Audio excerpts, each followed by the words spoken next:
Okay, let's start with Chris. This is a newbie here for the fans forum. He says Spanos is the death nail for the Chargers. I root for Justin Herbert to go 17-0. Root for Dean Spanos to go 0-17. That's on me. I understand it. That was a terrible loss. That coaching staff let that quarterback down. That quarterback got no help. That quarterback freaked out. He panicked. It was the worst game I've ever seen Justin Herbert play in the NFL, and he's had 5 years of tremendous statistics. They learned from that, but they need more help. They obviously, and John and I talked a lot during the course of the Chargers season because we cover it because this team was still very popular and beloved here, and I was the voice of the Chargers. So yeah, we cover it. But I said all along, they got 3 number 1 draft picks in the offensive line. This thing's going to get better. Well, they didn't get better. Those guys let that quarterback get battered during the course of the season. I'm going to go back and do a statistical check of how many hits, how many pressures he faced on top of how many sacks he took. And yet he was completing 68% of his passes. So tough loss. It's a team loss. It's everybody, including the offensive and defensive coordinator too. Yeah, doing this podcast with you, I'm getting sucked back into the Chargers, right? Because I had broken up with my girlfriend and I was ready to say goodbye to the Chargers. And I'm getting sucked back in, and now I keep getting these disappointing days after these terrible losses. But wasn't this year supposed to be a rebuild? Weren't they like 5-12 last year? It was 5-12 last year, but this was a step forward with more players, with a new leadership, new philosophy.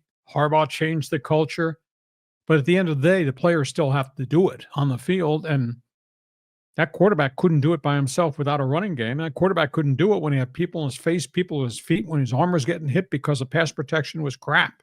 And it couldn't run the damn football at all. And on the defensive side of the football, when Houston was done, they had pounded their way to this victory. So it's the same old, same old. But you were praising the Denver Broncos, for getting back to the playoffs. Granted, they lost in the first round. They had the innovative coach. They've got the bright light young quarterback, and they lost. You praised the Broncos, but we criticized the Chargers. I praised the Broncos because they came from absolute ground zero to win 9. And it did it with a raw rookie quarterback and not a great team, but they got collectively better and better and better as they went. Chargers didn't. You must disagree with my theory. Who the hell did you beat?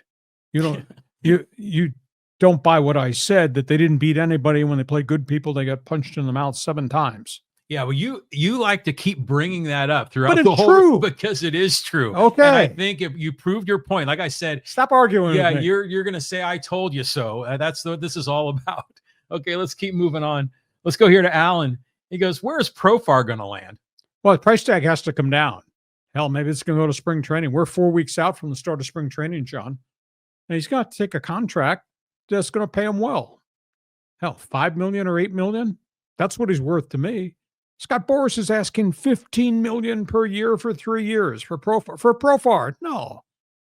But because of the relationship with Preller, price tag will come down and maybe he'll be ready to go, and maybe he'll get $5 million to be my left fielder in San Diego for another year. He's not getting it anywhere else, because if it was, he would have been signed. And virtually everybody, all the marquee guys are coming off the board. Yeah, Profar had a great run last year, but he's not a marquee guy, right? And so, but you said that the payroll now for the Padres is now at what, 208? 208. And that's without Michael King, without Profar, without Kim. And if you're trying to keep any of those guys, that's going to add to the 208, which means multiples may have to leave. Yeah. So under that circumstance, I can't see them paying Profar unless they get him for another $1 million a year deal. Well, unless they're going to execute a trade and Arise goes to the Yankees, or Cronenworth gets traded. Somebody's, 1 or 2 have to exit here to knock this payroll down so they could afford to bring Profar in at $5 million or maybe $8 million. And they still have to pay Michael King, right, which is going to be $8 million. So in essence, the payroll is 208 now. Add King on, because he's arbitration eligible. So that takes you to at least to 216. And if you're going to add Profar, say that's $5 million. So that's 221. If you go back to Kim on a contract, maybe that's the 8 that he was supposed to get. That's up to 229. You're going in the wrong direction. Well, when does the luxury tax kick in? It's kicked in at the end of the season when they accumulate who's left on the roster. Right, but at what dollar amount though? When does it? Is it like at 235, 240? 241 is the luxury tax kick in. But remember, the payroll is one thing, but then you have benefits for every player that's on the payroll. Okay, yeah. So yeah, the total compensation is more than just the payroll. Yeah. You know, the Padres right now, their tax number for contracts is 208, but their collective tax, which includes benefits, is already at 244, which is over the threshold of 241. Oh, yeah. And they still got holes to fill. Yeah, I think I can confidently say the Padres will not go over the salary cap penalty, right? I mean, but you can confidently then say somebody's leaving. Multiple guys are leaving. That's true. I think that's going to happen. Very complicated thing. So they got 4 weeks to configure what the roster should look like. Profar might be part of it, but trust me, somebody's exiting, or multiple players are exiting. And I don't want to ruin your day, but are you aware that they still owe Eric Hosmer almost $13 million on the final year? Yes, the final year. Yeah. That's $13 million they could have been using towards another player. I'm sorry, Preller has made a lot of bad business decisions. Yeah, yeah. But look where we came from. I mean, we had nothing, 10 years ago. Look where we are. Yeah, they made huge progress. And I think he had to take some risks. And you're right. Some of those contracts were total duds. And people warned everyone that when Preller signed Hosmer, that he wasn't worth it because people had done all the analytics and his WAR was like around 0. Tough situation. We're not home free yet by any stretch. Next question. Okay, here, let's go to Force Ghost Fabio. Is Reese Waters getting a medical red shirt? Season is half over. Well, he's trying to get ready to go back to practice, but who knows how the foot reacts once he gets back to practice. It's a burning question. He can then apply for a medical red shirt at the collective end of the season, and maybe he will do that. Does he want to stay in college another year? It's a big issue. This injury thing has been much more complex than anybody realized. Everybody thought he'd be back in December, and we are into almost to mid-January, and he hasn't practiced yet. Yeah, I don't think he's coming back, because the season is half over, isn't it? Or close to that. And this is not the way he's going to want to go out. I've heard people say that while the Aztecs are, they're young now, next year's Aztec team could be really good.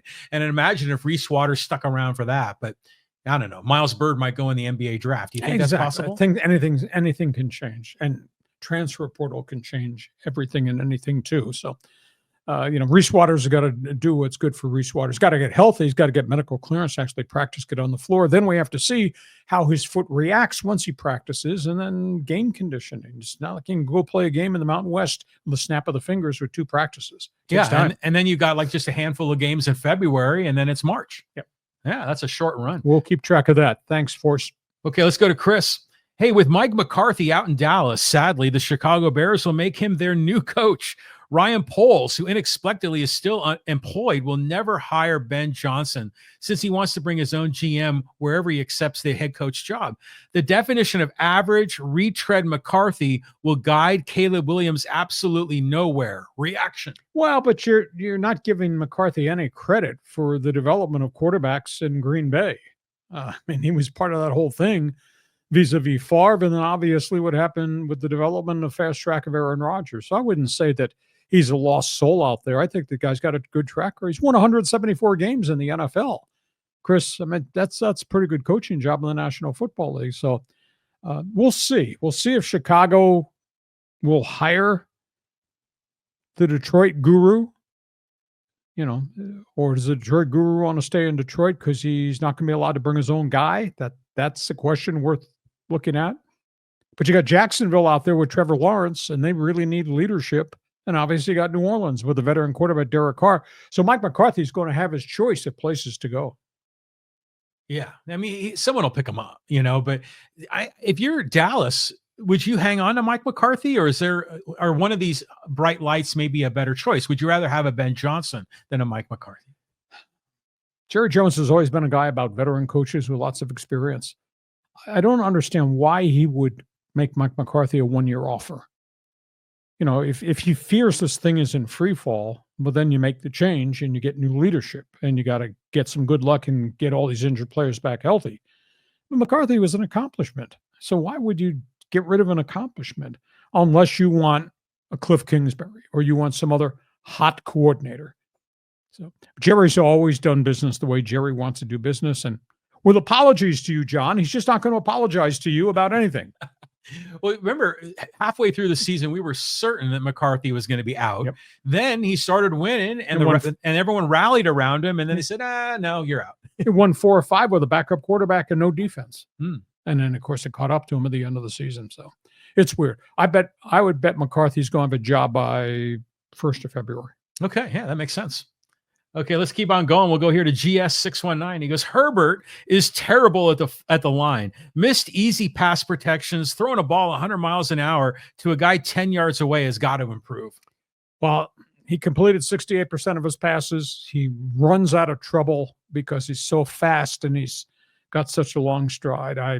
I think he's a good quarterback, and he just needs better people around him. I was dismayed at how poor that offensive line played in front of him for a lot of the course of this season.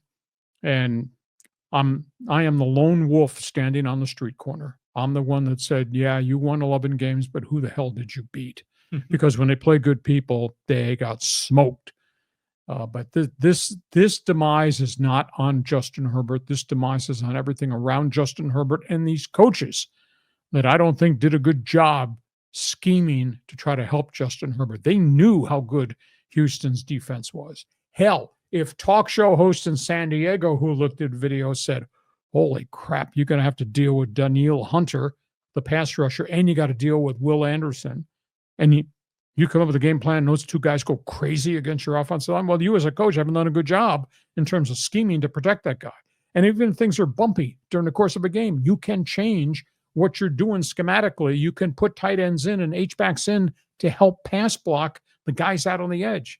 And Hunter and Will Anderson just went crazy in that game. So, Justin Herbert throwing 4 picks, taking 4 sacks. He took 11 hits and 7 pressures. He had guys in his face, guys on his arms, guys hitting him, guys at his feet, nowhere to stride. That's why 2 of the passes were wobbly and high, because he's trying to get it out of there and he couldn't make his full stride to make the delivery. So I'm sorry. This is less on Justin Herbert. It's more on everything around Justin Herbert, including those coaches up in the box. Justin Herbert is the golden child. He can do no wrong. During the season, he went on a streak of so many games without interceptions, and then he has 4 in one day. Yeah, but he also went through a streak in which they didn't score a hell of a lot of games. And there are a bunch of second halves where their offense totally disappeared. But that, again, is lack of run game. But, that's on the quarterback, too. I mean, the blame – Justin Herbert should not be immune to the blame. I think he deserves part of it. But Dissly's got to catch the damn ball. So does Quentin Johnston. Got to catch the damn ball to make this whole thing work. But just as an aside, the game was in Houston. Number one, do you think the Texans can advance any further? And what's the story with that glare in the stadium, like through the window of the roof? It was kind of weird. Yeah, put the curtains up, please. Yeah. I mean, it was tough. And watch that first quarter till that sun relocated. But they had the same glare in Dallas, at Jerry's house. They got this exact same thing with the receivers running crossing patterns, looking back or looking at sun coming into their face. Put the curtains up. But so you're divesting yourself of support of Justin Herbert now. It's you're bagging on him. I used to think of, Justin Herbert, I would thought of him in the beginning like Lamar Jackson and Josh Allen and all the other elite quarterbacks, the kid in with the Bengals. But now I'm thinking, I don't know, maybe he's not like the top level. Maybe he's the second level, or maybe even the third level. Because, you could argue Baker Mayfield had a great year. You think of him as not one of the elite quarterbacks, but maybe Baker Mayfield had a better year than Justin Herbert. Sammy on social media condemning the Charger quarterback over here. My partner in crime. You got a different opinion, feel free to express it. Fans forum, we move on. Okay, let's go here to Willie. And he says, hey, is the fire near your studio? Stay safe. Not yet, but we have red flag warnings in San Diego, and it's coming up at about 4:00 on Monday afternoon that we're prepared again. I'm sorry. It's great to live here, but I hate this. I cannot handle this. And again, I speak from experience because we got burned out in 2007. My whole neighborhood in Rancho Bernardo burned to the ground. My house got damaged. Somehow it survived. I don't know how it survived. I've told John the story about having 12 minutes to get out of my house at 4:30 in the morning because the fire had changed direction and had jumped the freeway and was right on my street. And 13 of the 16 houses on my street burned to the ground. Cars burned in their place. I was the last one out of my neighborhood at 4:30 in the morning. And I got burned. You never, ever forget that trauma. That's why when I speak about what's going on up there at Pacific Palisades in Malibu, I get so emotional because I get flashbacks to what happened. But so if we can get through Wednesday, and I know we have a lot of out-of-town viewers here on live stream. If we can get through Wednesday, maybe we'll be okay. But send rain. Please send rain. We've had no rain since May. Yeah, but California goes through these droughts, and then one year we'll get a deluge. It's wacky here. But yeah, it's a tough go up in LA. Hopefully they can get this thing under control. Okay, we move on. Thanks for the thought. Okay, let's move on here to Gary. More Herbert talk. He goes, Herbert is a good quarterback, but I question whether he's a top 10 NFL quarterback. Yeah, that's what I was saying. Also, the Chargers are 2 or 3 really good players away from being a legit championship contender. You know, it's interesting. Joe Alt had a really consistent, rock-solid season. He was miserable in this game in Houston. He just got beat, and he got beat, and he got beat. He got beat off the ball, run blocking. He got beat in protection, and everybody got beat in protection. They got a weak link at center. They're going to have to make a change at center. They probably need another right guard. They need somebody different. But that's why you got draft picks, and that's why Joe Ortiz has a good track record as a player personnel guy. And I'd always said they're probably one more draft away from really being upper echelon. But boy, was a terrible way to end a season. I never would have thought it would have been that. Because when we did our preview on Thursday, John, I thought they had a legitimate chance to win against the Houston Texans because the Texans are not the same team. Texans went 4-5 the back half of the schedule, and they were really struggling. They had a lot of injuries at wide receiver. But boy, they just came out of that tunnel, and they just got progressively better and better and better. And the Chargers had the chance to bury them early and couldn't bury them because Houston's defense just kept ratcheting it up further. That's right. Yeah, in the beginning of the game, the Chargers had all those opportunities, and they just have to settle for a field goal or something dumb like that. This was just such classic chargering. The whole thing. It was just a disgrace, the entire game. And I don't know. It just makes you wonder, is there a curse on this team? I mean, they've blown it so many times. It puts a pall over the whole season, and it puts a pall over, I'm sorry. I'm not going to believe this tent revival speech any longer from Harbaugh. You know, you got to do it. So I think he's got assistant coaching issues that I question. Obviously he's got player personnel issues by what happened in and around Justin Herbert. I don't think he's got a quarterback issue, but maybe I'm in the minority. But boy, what a disgusting, disappointing end of the season. To quote John Riley, again and again and again. Yeah, it was. I mean, so if you're the GM for the Chargers, what are you drafting for first? What position? Well, got to find out whether Khalil Mack is going to walk away from the game, because he said today he is seriously contemplating retirement after 11 years of wear and tear.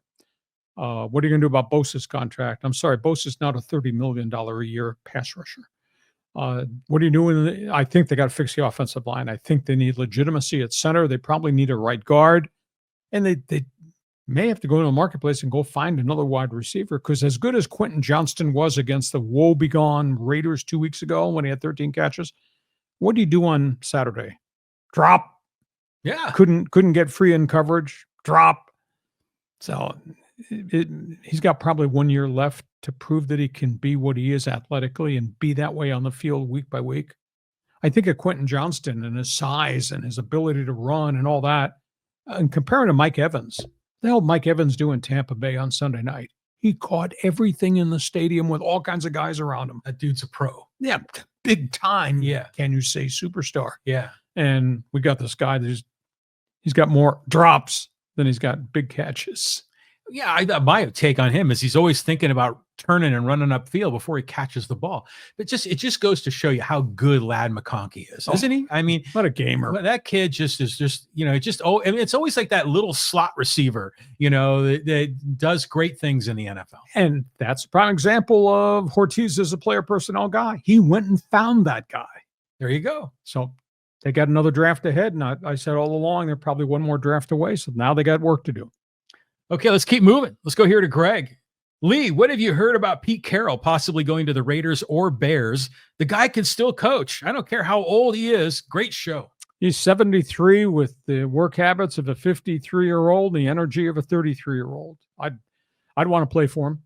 And if they, maybe Chicago. Raiders, I think, would be a great choice. Now, you're going to have to go get players. Raiders don't have a lot of players, but the Raiders do have 10 draft picks and $107 million in cap space left behind.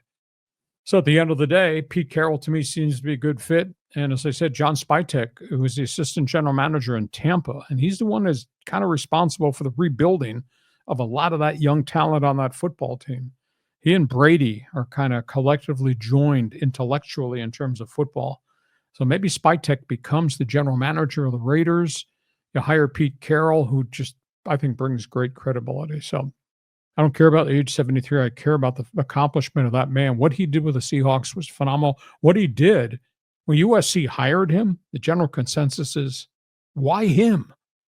USC's big cigars. Why him? He had failed with New England and the Jets because they were bad situations when he was a head coach there. Well, why him? You saw what he did in terms of players and building and offensive playbooks, defensive playbooks, and then he did the same damn thing with the Seahawks. So, right guy, got a chance to make the right choice.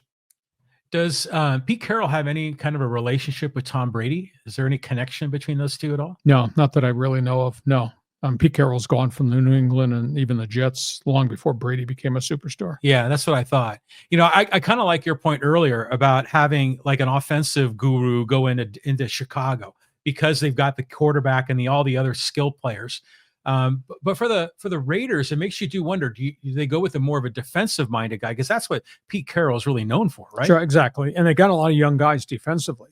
I thought potentially they were going to have a pretty good season this past year because they had drafted well and they signed free agents on defense and they all got hurt. They lost their entire defensive front line. They couldn't keep their secondary on the field. All these athletes that they had stockpiled kept getting hurt.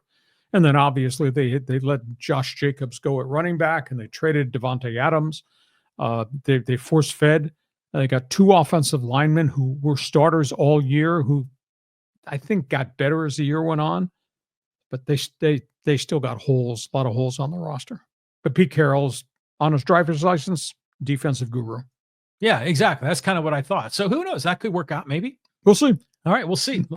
Keep on moving here. Let's go here to Callan. Afternoon, gents. Lee, I'm curious to know your thoughts about the NHL deviating from an all-star game to the Four Nations tourney. Is a sign that the NFL will let players go to the Olympics in 2026? I believe it's already been approved that they're going to the Olympics in 2026. The All-Star game became a skills competition now. It's just really different. It's not as sexy as it used to be. What would really be cool would be an All-Star week that might involve a tournament involving Team Canada, Team USA, Team Scandinavia, Team Russia, or Team Europe. If you could have a 4-team tournament in place of the All-Star game at the All-Star site, that'd be kind of cool. But the injury factor is also an issue in these All-Star games. You don't want to lose somebody with a significant knee injury playing in an All-Star game 4-team tourney. So they've never quite solved what they should do with that. Do you think we're going to get to a point where people don't really care about all-star games anymore? Because maybe 30, 40 years ago, that was a big deal during the season to see this cross-mingling of players on the same team. But now it's like, whatever. It's more of like an entertainment event than it is like a legitimate game. Outside of the history and legacy of the baseball all-star game, which I still think has great value. Look at the fiasco the NBA All-Star game has turned into and what they're going to try this year is 40-point exhibition games. Yeah. Please. And Pro Bowl games become flag football. Who watches that stuff? Maybe you do. Maybe you don't have any social life, so maybe on a Sunday afternoon you're going to watch it. Me, flag football? No, not at all. No. So the baseball All-Star game at Camden Yards and Tony Gwynn and all that. Yeah. I still watch that because of color and pageantry. The rest, not me at all. Okay. All right. Let's keep going here. Callan, thanks for the input. Okay. Let's go here to JDS third. He goes, Roki met the Padres this weekend. Which owner sat in on that meeting? John, Tom, Matt, Bob, Shield? What do you think AJ's answer was when Roki asked who his catcher will be? Well, at the end of the day, the Padres got holes. At the end of the day, Sasaki went to Toronto, which he had never done before. He did not visit anybody at their facility. So it's going to be fascinating to see. He can sign on Wednesday, anytime between the 15th and the 23rd. Most people of the opinion it's between the Dodgers, who have all this money, and the Padres, who seem to have these issues now out front in this ownership civil war.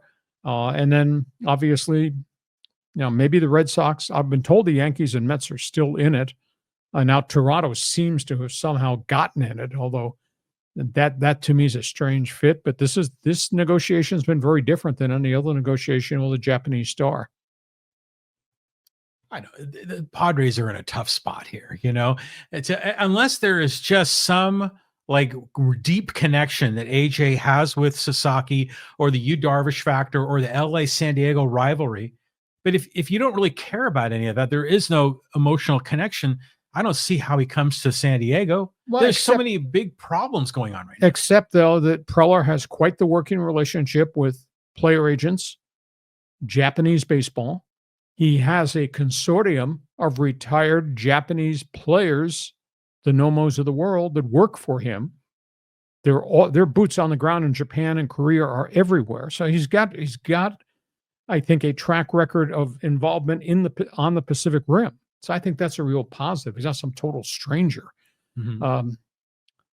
Sasaki's really different. So who knows what's gonna make the biggest difference in determination. His meetings with each of the original 7 clubs were kind of unique. This is what I want to hear from you. I don't want to meet with Ohtani, and I don't want to meet with Darvish or anybody else. He is friends with Kikuchi, who just signed with the Angels. Kikuchi came to the U.S. and pitched for Toronto. So Kikuchi might have been a link to have him say, go visit the Blue Jays. So it's really interesting the way he's handled this business. It would be funny if he just shocked the world and went to the Angels or went to the Cubs or some team we didn't expect. I think most baseball fans are figuring, okay, he's going to go to the Dodgers. And when he signs the contract, we're all going to roll our eyes. And then the Dodger fans are going to be dancing peacocks saying, see, told you so, told you he was coming to LA. That's probably what's going to happen. Oh, I can't wait to the podcast after he signs to get the reaction from everybody else. Now, one question, though, on this point here that JD brings up, all these other Seidlers, I don't know anything about them. Do you? No, not at all. I know Tom Seidler very well, who is actively involved within the community on behalf of the Padres, working under Peter. I don't know John. John is the older brother. I don't know Bob. I don't know Matt at all. I don't know that they've ever really been involved in day-to-day operations of the Padres. So, yeah, there's a bit of an unknown there for sure. Yeah, I want to find out more. Okay, a couple more here. Okay, a couple more. Let's go here to Kalani. He says, mucho losing Chargers. Spanos sucks eternal. You have an opinion about the former owner and his team? It's terrible. Everybody I know thinks that Justin Herbert is a star, and he had a really bad day. And I tend to think he had a bad day because he had bad execution from everybody who was around him. They take a fair share of this blame. But in terms of the dislike of Team Spanos, the quote first family of football, yeah. How do you like that? Boy, that ended up really bad.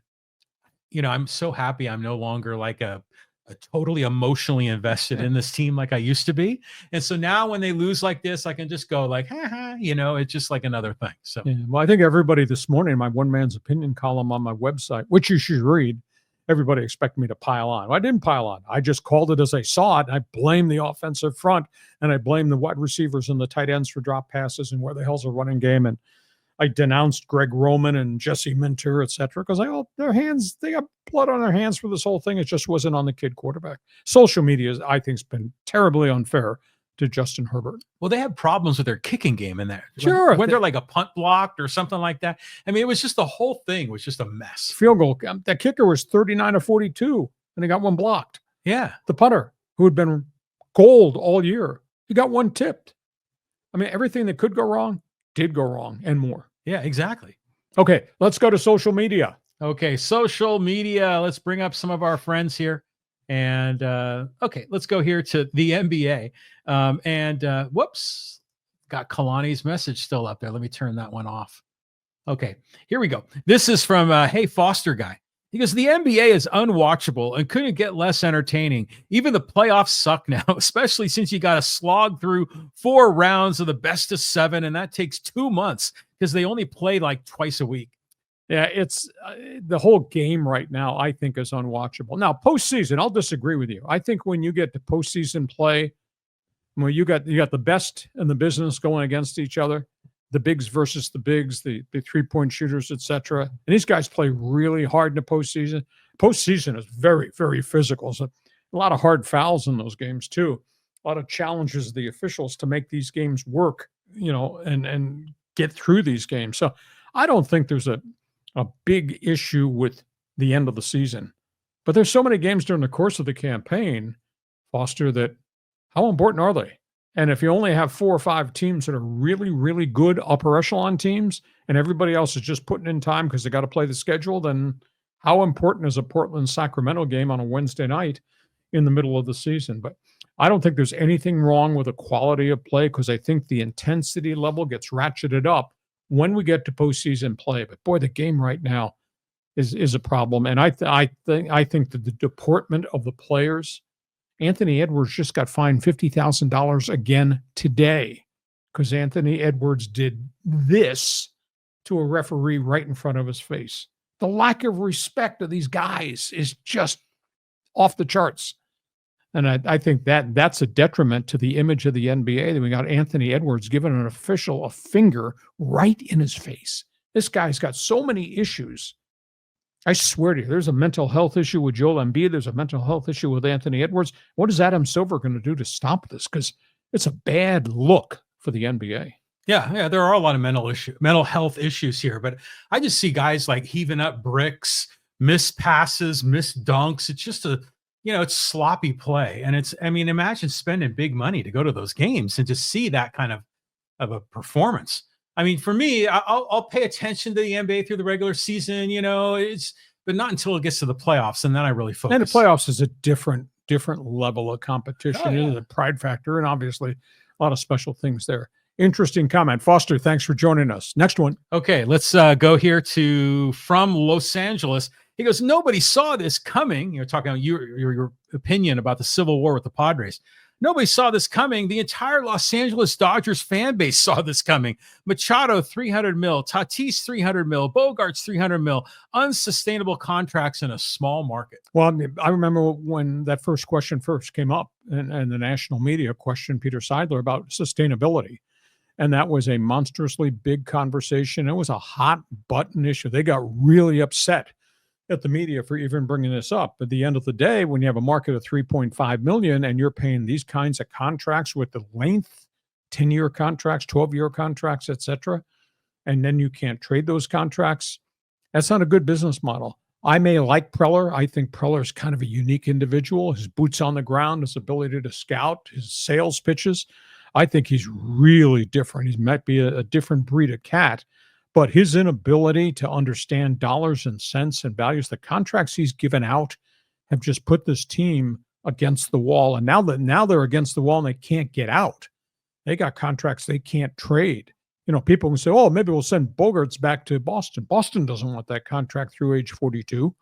And, as much as I like Cronenworth and what a gritty, grindy guy he is, that's $70 million for the next 7 years for Cronenworth. Nobody wants to pay Cronenworth $10 million per season to be a 240, 250 hitter. So as much as I like AJ and his ability to scout and go get guys, contracts he's given out are obscene. And now they're in a corner because of the injury factor and the inability, and because now the payroll has to come down because of luxury tax rules.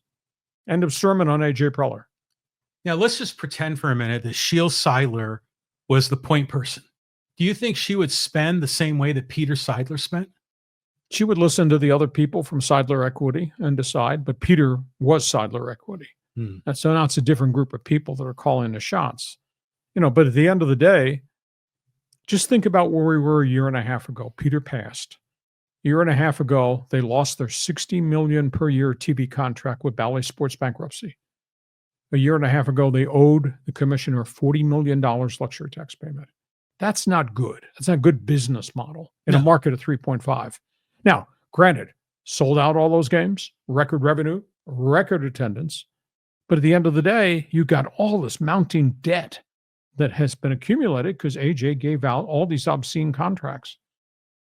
Eric Hosmer is the poster boy for bad decisions financially. But that like you say, it's only got 1 year left on that. But I think if you look at it in the rearview mirror, that Tatis deal doesn't look so bad, And if Cronenworth is like productive like he was in his first few years, that doesn't look that bad. I mean, the Bogarts deal is a legit problem, and that was unnecessary when we seem to have 23 shortstops and then he signs up another one. So, there's a lot to question AJ Preller. I like the swagger. I like the wheeling and dealing. I like his due diligence and persistence. I'm still an AJ Preller fan, and I know a lot of the guys have written him off, but I'm not quite yet ready to do that. They're not done yet. There can be deals between now and spring training. Hell, there may be deals leading up to opening day, but at the end of the day, they can't have a payroll. It's going to be $220 million or $240 million because of the tax. So somebody's leaving, and so if he has to trade somebody's, now he's creating holes on his roster. How are you going to replace those somebodies you had to get rid of because of the contracts you gave out? Big issue. Yeah, he's in a pickle. Really is. Okay, let's do one more social media here. Okay, let's talk some football. This is great. This is you from Euphoria Deep talking about the Chargers. He goes, Hacksaw, if you're right on your picks, my picks are the same. That sets up a third Chiefs-Chargers meeting. I think we may shock the world in Kansas City. We played them so close twice, even with major injuries. Lady Luck has to smile on us sometime. He must have written that before the game. Yeah, he did. We'll just take that one off the board. That one doesn't count. We'll give you a freebie and another chance. I thought that actually, in all honesty, I thought they could win in Houston because Houston was not the same football team by virtue of all the injuries. I mean, granted, Nico Collins went crazy on the Charger cornerback. Christian Fulton had a miserable day. I don't think he's been a great cornerback all year. But they did lose Stephon Diggs, and then they lost the second wide receiver with that catastrophic injury a couple weeks ago that just devastated them emotionally. And then Joe Mixon got hurt in the middle of the season. They weren't running the football. But I thought they could win this game, but that defense stepped up, and that defense just reamed the Chargers' offensive line, which caused all kinds of problems for Herbert, and there was no running game. And then it just cascaded. And then Mixon got back healthy, and you saw what happened at the end of the game. They had a 13-play drive, and Mixon carried it 11 times, and they could not stop him. So there are problems everywhere. All problems. But you know what? The energy from this guy is great. I mean, because consider that when the Chargers were here in San Diego, and we were going through all of our emotional ups and downs with the team, and then they left, 90% of Charger fans said, see you later. We don't care about you anymore. Yeah, there's a few that stuck around and followed them.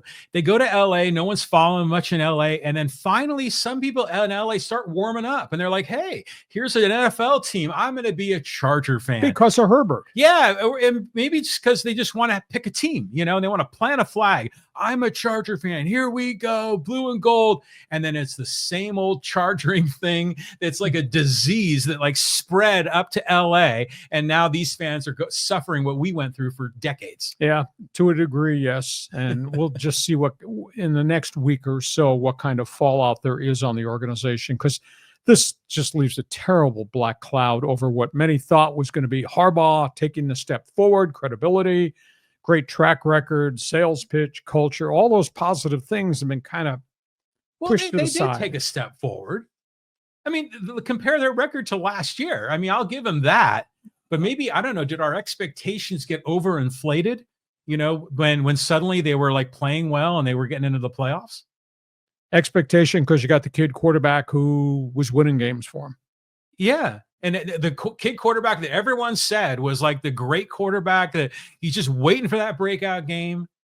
I don't know. I just think expectations were kind of all over the place here throughout the year. And you don't want me to invoke a hacksawism. Who the hell did you beat? Yeah, exactly. Well, we know who they beat. They beat Aiden O'Connell and Gardner Minshew. That's who they beat. All right. Hey, listen, we hope you have enjoyed our Monday podcast. We do sports talk the way it should be done. Glad you're part of our team. Want you to share, want you to subscribe, tell everybody what we do, email them and say, hey, you need to check this stuff out. Hacksaw is back along with his partner broadcasting from left field in a new studio. This podcast brought to you by Dixieline Lumber and Home Centers, 9 locations to serve you in San Diego.